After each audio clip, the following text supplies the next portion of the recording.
All right, welcome back, Chelsea fans, to another episode of the London is Blue podcast. Or as Matt, we've been saying recently, the world is blue, world champions and all. But of course, we are back with the Matt Law special for this week, and basically, it feels like every week until we kind of land on where the transfer window is through the next 5 weeks. Matt, there is look, we did a huge special last week. We kind of talked about the end of the Club World Cup and all the Yeah. other stuff, and then kind of got into some of the transfers. Chelsea have obviously done a fair bit of business already Yeah. at the start of the summer with that infamous 10-day window, one that we'll both remember fondly. And then now we're into the thick of it, right? This is really, I think the time where squads really take shape, sales get done, stuff like that. But before we dive into the specific players and the stuff that I think is kind of most present for a lot of Chelsea fans, I just kind of wanted to talk about like a continuation of our conversation last week. We kind of talked about expectations, and I think you kind of dispelled the myth a little bit that there are going to be kind of enhanced expectations for the Chelsea squad or ownership group for the upcoming season. I'm curious what you think about the overall strategy for the sporting directors based off the Club World Cup and the potential, as you kind of brought up last week, of an enhanced sponsor almost assuredly joining the club this summer, maybe having funds that weren't like automatically in your mind at the end of May available. Do you think that will change anything about the transfer strategy that these guys put in over the next 5 weeks? No, I'm assured it won't, to be honest with you. They had a strategy. I think they've been very mindful of the fact, and I think I did discuss this slightly on the last pod, that you can't change strategy with the wind, and therefore had a result gone differently at the City Ground on the last day of the Premier League season, and had a couple of results gone differently in the Club World Cup, that in terms of the perception of Chelsea and the perception of the project from outside, things would look a lot different. And their view is that their strategy has to remain constant and consistent, just in spite of single results and single things that change perception. So, so the perception that everything's great now and everything's good won't change strategy, just as the perception had we been sat here and the perception, outside perception, of being everything's bad and everything's not working wouldn't have changed. So they have a strategy that won't change. Obviously, things that can happen within that strategy differ depending on results. And this is where I think it becomes a little bit different, in that I wrote this the other day when I wrote on Xavi Simons. Had Chelsea not qualified for the Champions League and won the Club World Cup, they wouldn't realistically be able to try and sign Xavi Simons. He wouldn't be interested, quite frankly. More because of the qualifying for the Champions League than the Club World Cup. But that no doubt has a factor as well. Outside England and in Europe, the project, because of those two factors, looks very different than it would have done otherwise. So it has opened doors. The strategy hasn't changed, but it has opened doors to things that may well have had shut doors on them had things gone slightly differently on that last day or at the Club World Cup. I hope that makes sense. Yeah, definitely. And I didn't expect there to be like a huge a tidal wave of change. Let's put it that way, because I think there is a model in place. I think just on the maybe like the doors that were opened by the results, right? Yeah. Is it the difference in your mind between going for someone like Xavi Simons and going for and I mean this with respect to whoever kind of comes into your brain at this point, but like someone at a lower profile, a lower cost? Is it a cost threshold difference? Is it a talent threshold difference? Like what do you kind of mean by that? So there's two things. Obviously, qualifying for the Champions League gives them more room. I mean, they've got, actually having cash is not a problem, but it gives them more room on PSR and SCR, which we've discussed loads of times. So there is an issue there, although Chelsea's trading model and the way they can sell players does create an awful lot of room in any case. Mm-hmm. And then it's more to do with, though, what's available to them in terms of what players they can attract. I mean, the summer that they had last summer without Champions League football could have looked, I think, would have looked quite a lot different with Champions League football, not through necessarily cash being available, but more through who they felt they could realistically go and get, and rivals they could beat to people. And that has opened the door this summer. And the Club World Cup has just aided that. You know, Xavi Simons, I spoke about a little while ago on this show as being a potential target. And even with the Champions League qualification, that wasn't definitive, but I do think the Club World Cup has just helped nudge that on a bit. And certainly the view of Chelsea outside England and also outside Europe has grown massively, and confidence in the project. You know, players have to be confident in the project, and they see them winning that trophy in America. And no matter what anyone says about that trophy, that just, you know, massively aids the confidence in the project and the way you can speak to players about the way the project is going. Yeah. I mean, the other thing I wanted to talk about, and it does play right into the Xavi Simons of it all. So just maybe we entertain this for a second. Chelsea's owners are obviously American. I think it's pretty well documented. And in American sports, player trading, swap deals, as it might be known in Europe, are very common, right? Just to balance books and ensure that teams have the right sort of talent profiles. If they don't maybe have the best kind of signing process themselves, they can always kind of adjust it through like player trading. Chelsea have seemed to kind of reinvigorate this phenomenon in Europe a little bit by looking for suitable partners, whether it be through like the purest form of a swap deal, i.e., player for player, or just a like, you like our guy, we like your guy, independent deals that just go the opposite direction. Do you feel like that is something that is happening more and more as Chelsea have kind of stockpiled a lot of talent and like are finding clubs that might be willing to play ball? Well, do you remember when the new ownership first took over and the first transfer window they had, which feels a very long time ago now, when Todd Boehly was sporting director, but do you remember then they initially went round trying to do full-on swap deals? They were trying to swap everyone, and that was because obviously, particularly Todd's grounding was in baseball. Where I think there's a lot of trading and swapping and things like that, and it's fairly commonplace. And it took the ownership, certainly the Todd element of the ownership, by surprise to start with, that swap deals couldn't really be done in football, that it was very difficult to do them and nobody wanted to do them. And they didn't really get any over the line, but that's what they went for. They tried to swap loads of players to start with. That was very much the model. Now it seems that has, in time and with lessons learned, modified into this sort of trading element, and they've made good use of it, and they obviously continue to try and make good use of it. Where, you know, separate deals FC, as it were. You know, people sort of smile and laugh about it, but other clubs are doing it. You know, it's funny. My club seems to relate a lot to Chelsea when we talk about these things, but Villa have looked into doing it a lot. You know, they did it with Chelsea last season. They did it with Everton, with a couple of players last season, and they could do it again this summer. You know, Garnacho and Emi Martinez has been muted, or Ollie Watkins and Garnacho, or whatever. And it does seem a way of unlocking the transfer market.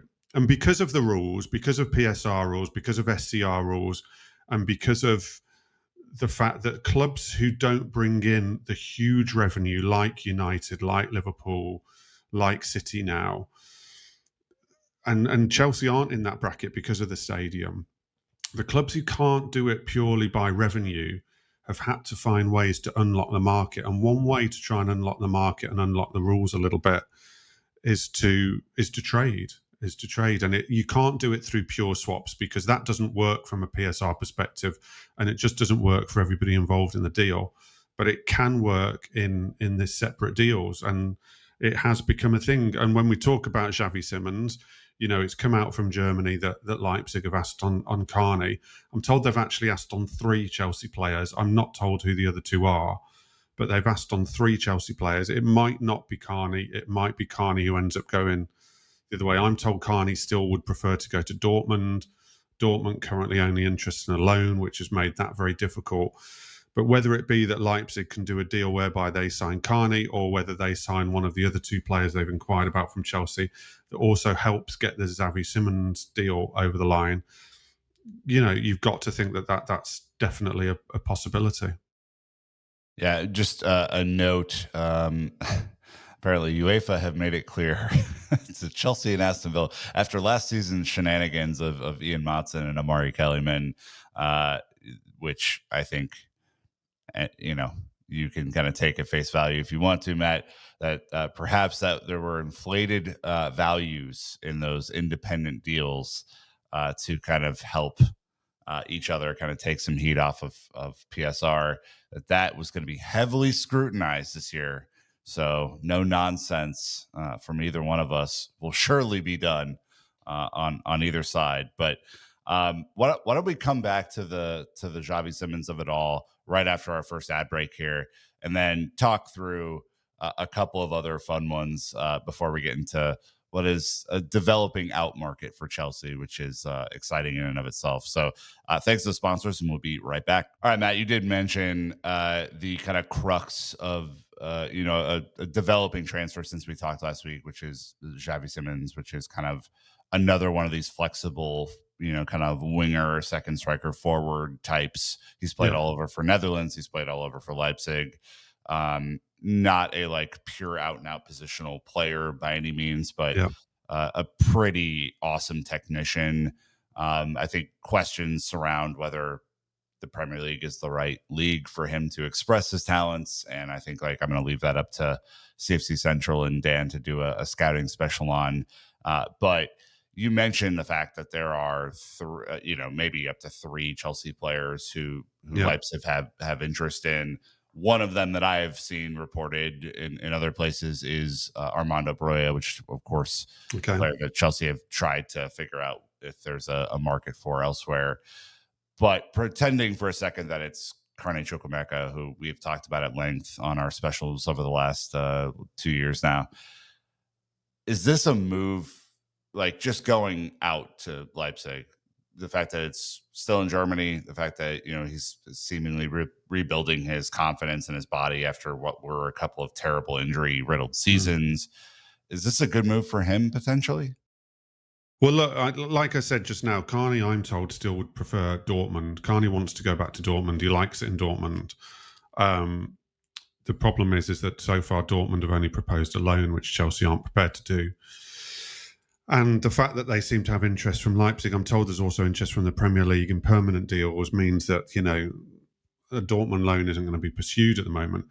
Clearly, Carney feels very comfortable in Dortmund, which you would have to say, as by extension, you'd imagine he would feel relatively comfortable in Germany per se. Leipzig's obviously a different city. I'd say actually Leipzig's a little bit more lively than Dortmund, although I don't know where exactly he was living. Dortmund's the bigger club. I mean, look, Dortmund and Leipzig both have a hugely successful track record of developing talent and also offering players the chance to sort of get their career arc back on the right track as well, as it were. And Carney falls into both those categories because of his age and also because of the way his career arc has gone. So I think Germany and the Bundesliga and a club like Dortmund or Leipzig, who seem to be good at offering young players the ability to really fulfill their potential and then move on again, would be a good move for him. But like I say, at the moment, I'm told he would prefer Dortmund. I don't think, as we speak at this moment on sort of Wednesday afternoon, I don't think it's a given he will go to Leipzig, albeit they have definitely registered an interest in him. And were they prepared to buy him outright, then Chelsea would very much be interested in doing that deal. So, yeah, it ticks a lot of boxes, but not at the moment the biggest box, which is not, from what I'm told, Carney's preferred destination, although it doesn't mean he's not interested in it at all. Yeah, I mean, I kind of think about if it is a Chelsea player going in the opposite direction, the finances that are reported around Xavi Simons are somewhere in the like 70 million euro Yeah, range yeah. is what, has been kind of widely reported. Obviously would help soothe that ache a little bit, which is a heck of a lot of money to commit when I'm not sure if this is like their ideal prototype or if this is just the most available option for them outside of Garnacho. Garnacho is incredibly available for all the reasons that we know. Like, what is your sense around this transfer? Because it is one that you have reported for the better part of like 6 weeks now. That is an option. Yeah. It just seems kind of an interesting fit given where Chelsea have already made moves this summer. Yeah, I still think in Chelsea's absolute dream perfect scenario, they'd probably sign Morgan Rogers. And they're definitely still interested in Morgan Rogers. But the issue they've got with Morgan Rogers is he is the one player that Villa are telling everyone, no, we're not selling him. Now, everyone has a price, but clearly the price would have to be astronomically high on Rogers. And B, even if that stance were to change, it would probably only change very, very late in the window if Villa were forced into it because of other circumstances. Now, that would leave Chelsea in a slightly dicey position in terms of their squad planning. Xavi Simons, on the other hand, it seems there's a deal there to be done. He seems to have come to an agreement now with Leipzig that they will let him go if the figure is met. So I think that propels him up quite highly. And also, like I say, I do think that when I first talked about Xavi Simons, the one aspect I wasn't sure on Xavi Simons was whether he was wholly sold on Chelsea. I was kind of being told at that time that Xavi Simons was looking at maybe going to Bayern Munich, that there were other very, very big clubs in for Xavi Simons. And I wasn't necessarily confident that Chelsea would be top of his list. Now, it might be that hasn't changed. It might be that they always were, and I just wasn't aware of it. But certainly now, being told very firmly that Xavi Simons wants to join Chelsea, basically. So that has obviously opened a massive door. And the other thing that I do think helps this along a bit is not only the fact that Leipzig are interested in a few Chelsea players, but Chelsea now are very confident that they can sell Nkunku. The Club World Cup has been good for Nkunku's market. And I'm told he has interest. Number of teams in Italy, obviously Bayern Munich has been reported before. Nottingham Forest have made an inquiry. Newcastle United have made an inquiry. There's a lot of interest there now for Nkunku. I suspect it's more likely he goes abroad than goes to Newcastle or Forest. I think Newcastle are pursuing now Johan Wissa, so I suspect they wouldn't actually bid on Nkunku, and I'm not sure Forest would quite be what Nkunku wanted.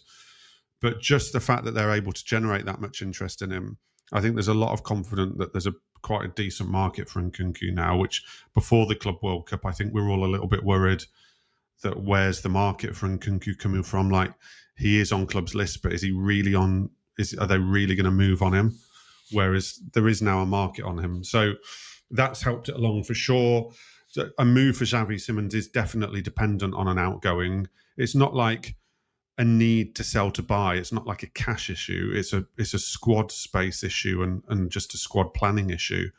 So whether they have to sell first or just be confident of the sale, but it is definitely dependent on an exit or exits in similar positions for Xavi Simons to come in. You mentioned Nkunku here, just really quickly before we get to the other rumored swap. There has been a rumor in the market that his price is not what it previously was for the outs. Are you hearing the same thing, that there is like a sale tag on Christopher Nkunku? I've not heard that. It doesn't mean it's wrong, but I've not been told that. Okay. I also haven't specifically asked that yet either, to be honest with you. Okay. The other rumor that just will not go away and is now impacting your Villa as well is Garnacho is just hanging out there. There was some talk kind of earlier in the week, late last week, that Nicholas Jackson might be a target for Manchester United, in which case, of course, then Garnacho, kind of similar to Nicholas Jackson Villa and Morgan Yeah. Rogers, would be kind of an immediately available thing. Garnacho's been available for quite some time, it feels like. Uh, what's your read on the Garnacho situation? Is this simply going to go down to the wire and kind of who just missed out on their other targets and needs to add a forward? Or Well, look, until Chelsea sort of get to a position where they're not looking at the forward line anymore, then Garnacho will remain a target. You know, he does remain a target. So, look, if Chelsea do sign Xavi Simons, which is, you know, sources tell me is looking likely at this stage, not nailed on, but likely, then you've got to think it makes it less likely on Garnacho for sure. But until they've signed Xavi Simons, or until the day in which they say, right, attacker's done, thank you very much, outs and ins we're happy with, Garnacho will remain a target. They like his data, they like his profile. I know there's a lot of question marks about his character and whatnot, and I know that's something that within the club they've focused on highly in terms of trying to look into that and trying to decide themselves whether they think it's a United problem or a Garnacho problem. yeah, You know, we heard all the same things about Rashford before he went on loan to Aston Villa, and I can tell you that there's not been a peep of problematic things happening at Villa with Rashford. So, you know, there is a question mark over whether these problems are United or player based. But yeah, the Garnacho interest remains. Were the Xavi Simons thing to go wrong, or they decide that the Xavi Simons deal isn't for them for whatever reason, definitely Garnacho is still there. And the price, look, I haven't been told specifically on the Garnacho price like I haven't on the Nkunku price, but if you believe what you read from Manchester reporters, that the price is dropping on Garnacho, and he's not gone on tour with them, and that means the price will definitely drop. yeah, an interesting bit of time at Manchester United for sure. You just hate to see it, and you know. The other incoming that we've talked about for the last couple of pods is Jarrell Hatto, who Yep. is kind of a hybrid, can play left center back, can play left back. I'd argue that finding left back cover for Marc Cucurella is the number one priority left to do for Chelsea. The guy was absolutely spectacular last year, but he is just one person Yeah, at the end I of the agree day. with that. There have been many bits of reporting, but it seems like from last week to this week that there's actually like real conversations happening instead of like Chelsea like this player conversations happening. Prices have been, quoted all the way up to £60 million, which seems wild. Yeah, I'd be very surprised at that. Yeah. Where do you think this comes in at, if at all? Well, I think it does come in. I think there's we've talked about the interest in Hatto before, and I don't think it's any surprise or anything that this has really started to firm up along with the news that Renato Vega and Atletico Madrid is moving along. Because again, just from a squad planning perspective, even though they're short of that Cucurella, say, backup or competition or cover, clearly from a squad planning perspective, they can't be proceeding too hard on a Hasso or anyone else whilst there are so many people out wise who they've got to. And Vega is the closest to that. Vega is someone who can play sort of left side. So I don't think it's any coincidence at all that as the Vega situation seems to be heading towards hopeful conclusion with Atletico Madrid, and what a deal that is, by the way, that it does appear that things are starting to progress on the Hatto side of things. And I'm sure what Chelsea have done this summer, even though it's been quite clear quite early who their main targets are, is when they've made checks on players, they've tended to make checks on players in groups. So I wouldn't be surprised if they've hardened up their interest in Hatto, say, is if they've sort of made checks on a couple of other players in this position. I would still say it's more likely Hatto than anyone else, but they've tended to make their inquiries and checks on groups of players when they've gone for them. So I'd have thought they've done that on a couple or three even in that position. But I've always felt Hato seems to be the most likely for them. Haven't seen an awful lot of him myself, but people rave about him. I really think he's a very good talent. Certainly fits into Chelsea's profile of age, wage, as you'd imagine, would fit into their wage structure very easily. Can play a couple of positions which they like. They like the Swiss Army knife thing, but does seem very linked to the Vega situation to me. Which, kind of broke over the last couple of days that, Atletico Madrid have moved along a couple of players to make room for some new blood in the squad. That new blood, at least one of those players being Renato Vega, looking for around 40 million euros for him. It might come in just slightly below that, it feels like, but feels pretty certain to get done at this point. Is this kind of what you're hearing on that front as well? Yeah, definitely. I mean, you don't know how the deal's made up, whether it's to do with a lot of add-ons and stuff, but certainly heading in a positive direction there. And what a move for him, and also what a move for Chelsea as well. I mean, people don't like this trading sort of model. I think it makes people uncomfortable, and the speed at which they're prepared to trade people. But it does give them an awful lot of leeway. I've been writing something today that Chelsea, if you take into account the deals that Chelsea had set up for this summer, so that's the Asugus, the Willian Esteval, the Mamadou Sarr, who has obviously now also gone back on loan, which is a bit weird. If you take into account those summer deals that were set up along with the signings they've made, if you add on a Xavi Simons and a Hato, they're going to be getting towards a £300 million summer, which people will latch onto. And, I will use that figure. But what you also can say is if you look down the sales they've made and the projected sales, that's probably going to come in at over 200 million as well. So they're going to have traded over and above the 500 million mark in terms of ins and outs, I'd imagine, this summer, which is astonishing, but it works for them. And if you look at what it allows them to do, it's not just this that allows them to do them, but, Villa are completely locked at the moment in terms of their transfer business because they can't sell anyone. So they've spent about £6 million in total. Newcastle are finding it extremely difficult. I think they've spent about £50 million. And Chelsea are heading towards 300 million. Liverpool are on about 300 million. I think you mean plucky underdog Liverpool, Matt? Of course. Arsenal are now gonna, once Chukwuemeka signs, they're going to go over 200 million, and they still might bid on Eze. And Manchester City are around the 150 million mark. We'll get to the end of this summer window, and the top four of last season will probably have spent £1 billion between them.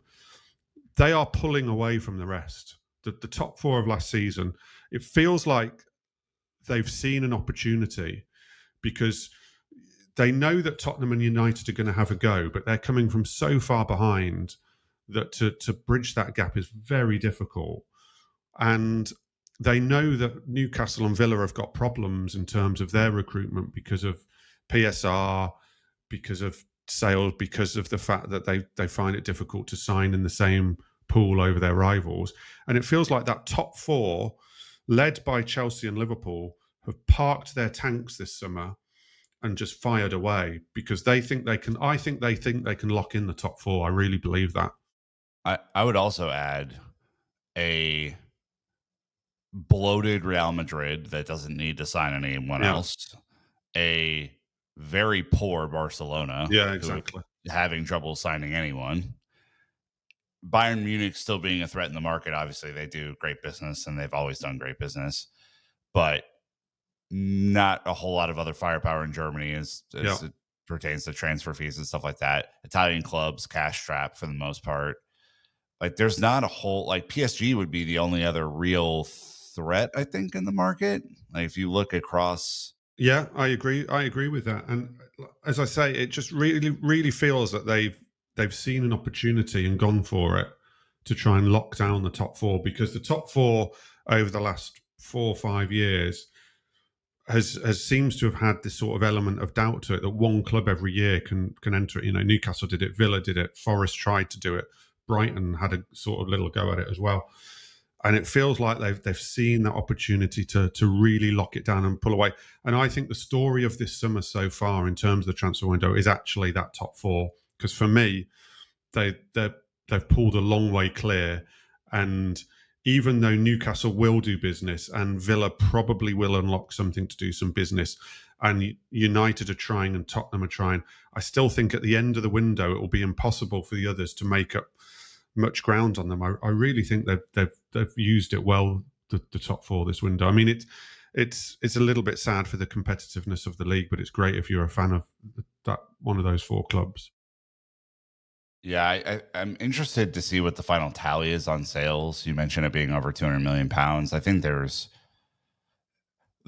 a lot of deals to get done in 5 weeks. So like I think that might be the limiter on just like the amount of sales that get done. But there's a lot of, even like at reduced cost, things that could add up pretty quickly to get If to you, yeah, 250. Like, exactly. Even if you to say, I mean, I'm just saying over 200 million because that's conservative. yeah, I mean, yeah, sure. you could make an argument that they'll get to 300 million on sales, but it's impossible. You know, I like to be conservative in the first instance. It just So feels a do I. bit safer, yeah, Yeah. and maybe realistic. But yeah, that the we all love this phrase, the net spend. The net spend won't end up being that high, and yet the outgoings on their own could be, are looking like they'll be around the 300 million mark to me, to be honest with you.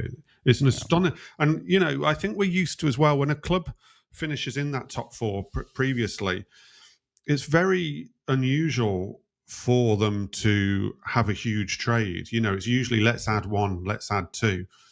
Chelsea have gone about it completely differently. They've gone about it. We've finished in the top four. Right now, let's use that as a massive chance to really go for what we want. And I actually think at the moment it's looking like a very good window, a very positive window for Chelsea. We'll see how it finishes up, but it's been a very good. I think we're kind of at the midway point of We've had about 6 weeks of the window, and we've got about 6 weeks to go. So midway, it's been pretty good. Yeah, September is right around the corner, as you well know. All right, we're gonna take our last ad break before we get into some of the outs, and I have my tracker on Oh deals God. done, which is Matt's favorite. So thanks to the sponsors, and we'll be right back. All right, we've talked about Renato Vega and his transfer. We've I think mentioned a little bit about Christopher Nkunku and his transfer. One that popped up this week is the Raheem Sterling of it all. How do you get rid of Raheem Sterling and his wages and things like that? I think it will probably be a combination of him accepting a lower wage package to go somewhere and a like reasonable transfer fee. But apparently, there are clubs in Germany and Italy that are interested in him, that are going to be playing in the Champions League, that want a Champions League ready player. Are you getting the same sense that there could potentially be a market if certain conditions are met? No.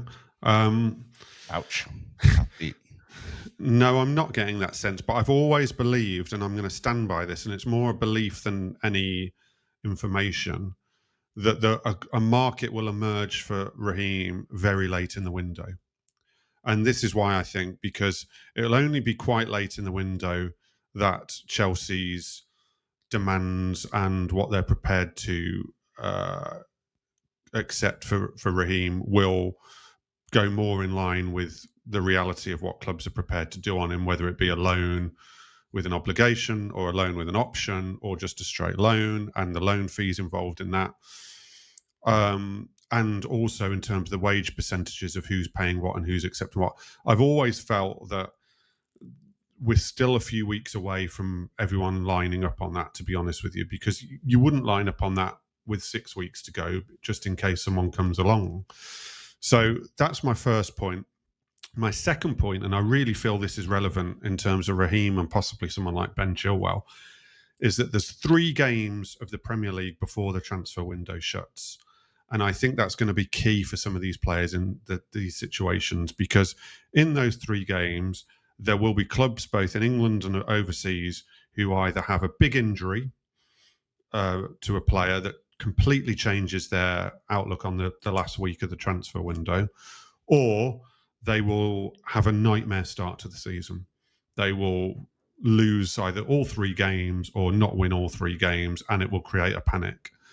So those two factors, I think, are going to be key to people like Raheem Sterling as well, and where the market might open up from. Because if you're a Premier League, let's just take the Premier League. If you're a Premier League club outside that top four, and you either have a major injury to a forward player, or you go the first three games without winning and without really scoring or scoring once, Yeah. you're going to look at the market. There's not going to be a lot left in the market at that stage. And someone will look at Raheem and think it's worth a go because of his track record, because of his career. Someone will deem it worth a go. That's where I think the market opens up for Raheem, and possibly even someone like Ben Chilwell in a slightly different circumstance, obviously. And that's why I don't believe there's anything very realistic at the moment. I'm not trying to be disrespectful to Raheem. I'm not trying to demean him at all. That's just what I believe the reality of it was. And you think that the interest will come from inside the league rather than outside the league? No, I don't necessarily think that. Like I said, that set of circumstances that I believe will open up the market doesn't necessarily have to be an English club. It could be a German club. It could be whoever club. The only thing I would say about clubs outside England is the marrying up on the wages is going to be even harder outside England. So it's going to be hard in England with his wages to get a club to commit to whatever percentage Chelsea are eventually willing to drop to. Outside England, that will be even lower. That will be even more difficult because of the finances. So I still think England more likely, but I don't think the market is necessarily just England. Okay.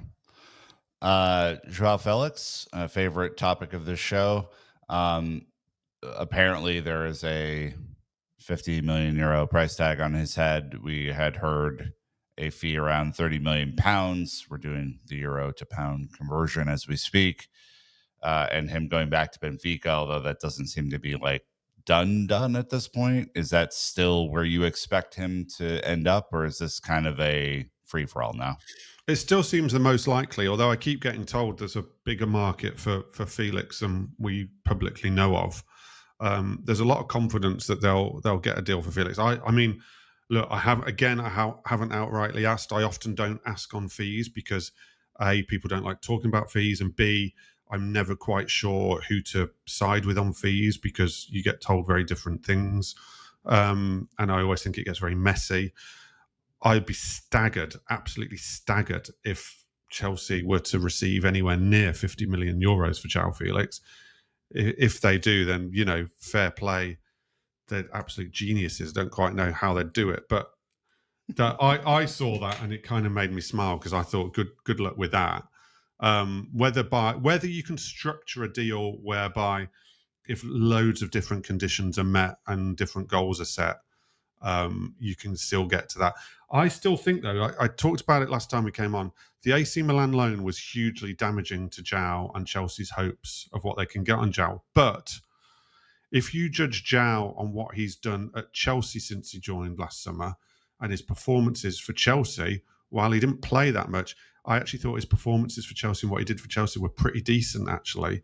And if you can get someone to ignore the aberration that was the AC Milan loan and just look at what he did at Chelsea, I still think someone would look at that and think, actually, there's still a player in Joao. He just had a terrible, terrible time.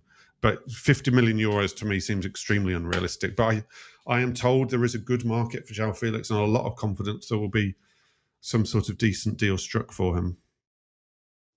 Nicholas Jackson, interesting topic. We kind of mentioned him in the swap deal of it all at the top, where we were talking about swap deals. But apparently Chelsea have a valuation of him around 80 million pounds. Not a tremendous surprise, I guess, when you look at the market. You look what Ekatike just went for, who's not a Premier League proven player, like coming in at right around there. Like, It's not, and I agree with that. The problem is the difficulty with the valuation on Jackson is this.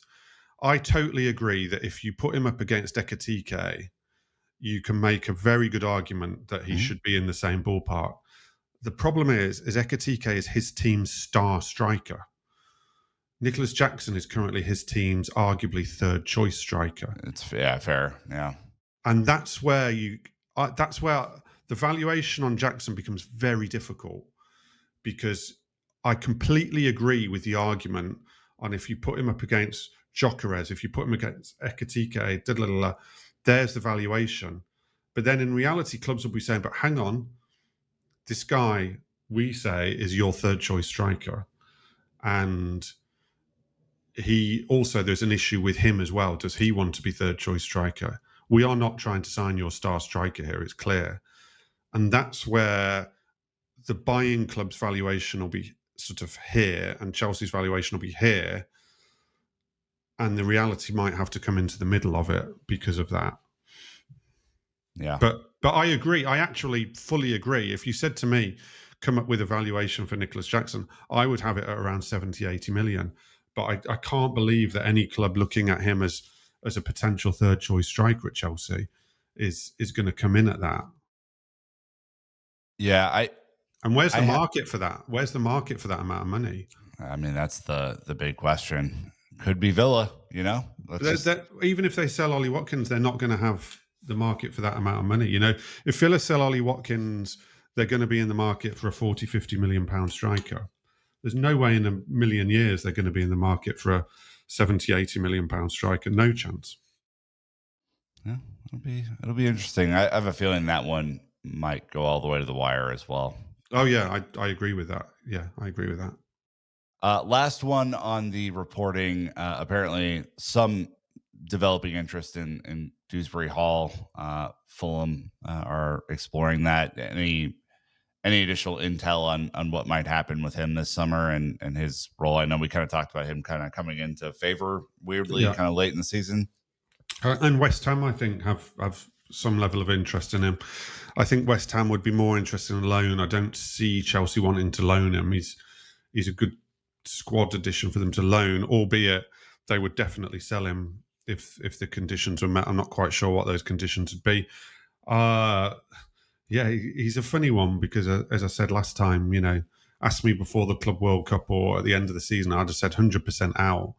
And actually, he's proved a worth to them. And when you look at the amount of games they'll play next season with the Champions League, and then look very squarely at the domestic cups, you could see that there would be some sort of role there for him. Actually, it kind of depends what he wants to do as well, but they'd definitely sell him if the right bid came along. And I can see why there's interest. You know, certain level of Premier League club will look at him and definitely think he'd be a player worth taking.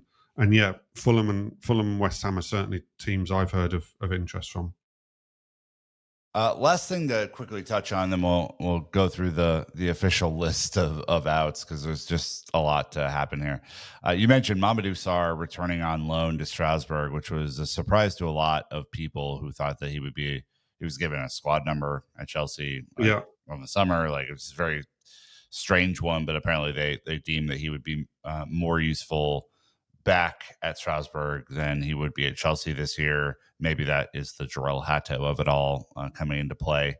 Um, but you kind of look at him as a defender. He's still super young. I mean, this is mm. not maybe the worst idea, but it just makes you then question like, why did you buy him in the first? I don't know.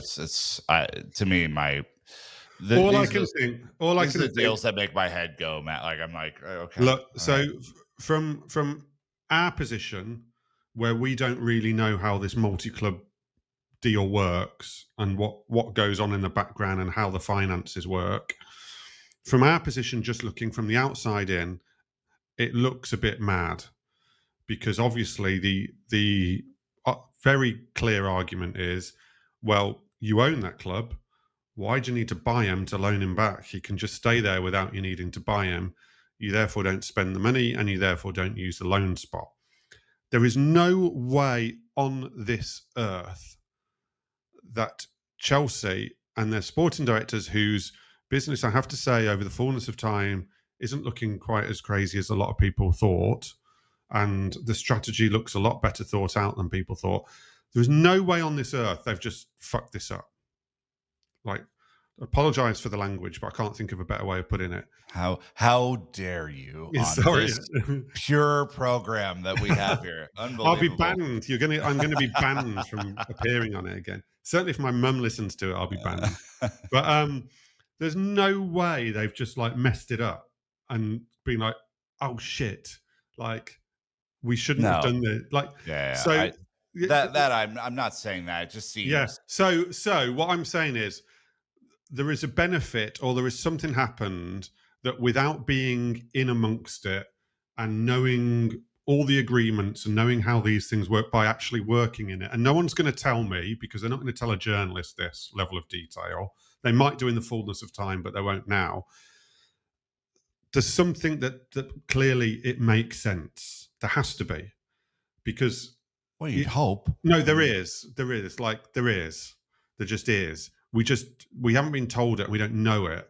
But there's no way they've just like bought him and been like, oh man, oh actually we'll just loan him back. Like that's just, they'd loan him somewhere else. They're just in the war room, like, we have too many players. We don't know what to do. And like, oh God, you do realize we didn't have to sign him. We could have just left him there. Like, no, they haven't made like some horrendous fuck up, like I said. So I'm very confident, and I would bet this outdoor working space I work in that there is something we don't know about that makes that make sense. And one day I hope to come on here and be able to tell you how it makes sense. If anyone's listening from the sporting team or the ownership who want to tell me, I know for a fact that you know how to contact me, and feel free to contact me and I will explain to the masses how it makes sense. Matt does not want to lose this glorious outdoor space that he is in. Look at it. I've even put an old sofa in it now. I know. It's it's a bachelor pad in the making. Yeah. The confusing part about this to me is that you have limited international loan spots, right? And Chelsea have been, I don't think, great at the international loan spots. I think that's been a kind of a sore spot over the last few years. Penders going there makes a ton of sense. Yeah. Right. I think 100%. that is like a Petrovic level move. I think Kendry Paez going there makes a ton of sense. Yeah. 100%. Like, these two, great. Happy with, all good. But then that's, I think, 4 of the 6 when you count in David Washington, who's already in Brazil. International loan spots gone, if my mind is in the right space. And then that has an impact on someone like Aaron Anselmino, who will probably have to go domestic now instead of international on the loan. And maybe is it like a Caleb Wiley situation where he ends up somewhere like Watford or something like that, like a championship level club. Like, these are all the things that are in my brain, which is like, once those slots start filling up internationally, the clubs that you would want to send them to in the multi-club model or outside of the multi-club model, it then means you have to turn your attentions inside. And, I know that Frank Lampard does manage at Coventry, and there's a good relationship there. It's, that's only one team as well, right? It's only one team, and it's also one team who, don't have a huge wage budget. So exactly. And even with Chelsea's sort of younger players, it gets difficult on the wages. It's something they all work through. But like I say, I don't think they start filling these international loan spots up and get to sort of 4 out of 6 and are like, oh man, we've screwed ourselves here. There's a lot of planning that goes into this, and the nature of loans is that some go well, some go badly, some look very well thought out, sometimes some look rushed and not well thought out. And the more you do, the more sort of obvious it becomes, because there's more to look at, and there's more hits and there's more misses because of the sort of volume of them. It takes cleverer people than me to do them, so I'll let them do them, we can all judge in the fullness of time which have been successful and which haven't. And if you go back on last seasons, there'll be some you can argue were quite big successes, and you can some that argue that quite big misses as well. On the tracker, we're going to keep a tracker from now on because there are just too many things happening on the outs. Bettinelli sold, Kepa sold, Petrovic sold. Pender's loan to Strasbourg pretty much confirmed at this point. I think it's just dotting of I's, crossing of T's. Mamadou Sarr loan done. Mugu sold to Strasbourg in just a terribly difficult deal. Kendry Paez loan done. Madueke sold to Arsenal. So that's 1, 2, 3, 4, 5, 6, 7, 8 out the door as it stands today. With another with Disasi rumors pretty decent, Vega rumors pretty decent, Dewsbury Hall interest, Chukwuemeka interest, maybe some Sterling interest. And Nkunku a lot of interest. Nkunku a lot of interest. We'll put a caution sign, but that's how I'm separating green checks for done deals and caution signs for rumors. Yeah, I think that's. I mean, it's a hell of a lot of business. There's still about half of the list to go, but yeah, João Felix in there as well. Yeah, of course. That's Ben Chilwell. Is there interest with Chilwell right now? Well, like I say, I think Chilwell goes late in a similar position to Raheem in that I think it's going to come down to injuries and results in that sort of towards the start of the Premier League season that might unlock the window for him a little bit. So yeah, good, solid progress here on this Wednesday morning. Look, obviously, I would say what I think is encouraging for Chelsea, and again, I think the Club World Cup has been helpful to this. And just the last few months have been helpful for this. There are quite a lot of players when you first looked at the outs. It looked quite overwhelming. It looked like how are they going to do all this, and how are they going to get valuations and interest for some of these people?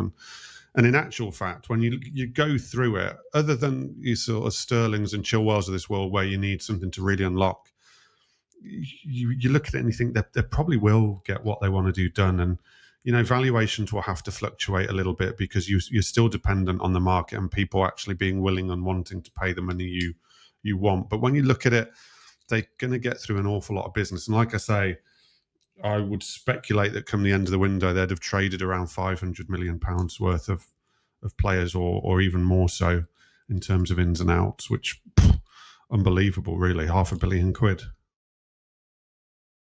Even for us. It's crazy. But look, I think that's going to wrap up here. Obviously, episodes coming up in the future, as we know. But Matt, appreciate your time. And yeah, surely something will now break now that we've recorded this. Oh, in the next 10 minutes. Yeah, in the next 10 minutes.